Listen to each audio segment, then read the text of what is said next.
حدیث نبی صلی اللہ علیہ وآلہ وسلم۔ حضرت انس بن مالک رضی اللہ تعالیٰ عنہ سے عصر کے بعد نفل نماز پڑھنے کے بارے میں پوچھا تو انہوں نے کہا حضرت عمر رضی اللہ تعالیٰ عنہ عصر کے بعد نماز پڑھنے پر ہاتھوں پر مارتے تھے، اور نبی اکرم صلی اللہ علیہ وآلہ وسلم کے دور میں ہم سورج کے غروب ہو جانے کے بعد نماز مغرب سے پہلے 2 رکعتیں پڑھتے تھے۔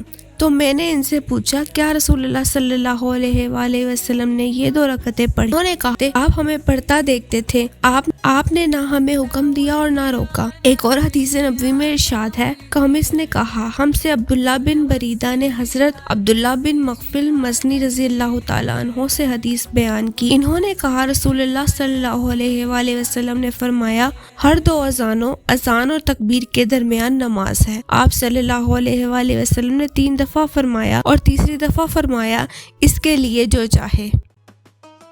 Mukhtar bin Falwil said, I asked Anas bin Malik about the voluntary prayers after the afternoon prayer, and he replied, Umar struck his hands on a prayer observed after the Asr prayer, and we used to observe 2 rakats after the sunset before the evening prayer. During the time of the Messenger of Allah, I said to him, did the Messenger of Allah sallallahu alaihi wasallam observe them? He said he saw us observing them, but he neither commanded us nor forbade us to do so. Abdullah bin Mughfil reported Allah's Messenger as saying, there is between the 2 calls a prayer, and he mentioned it 3 times, and at the 3rd time he said, this implies to those who wish to do it.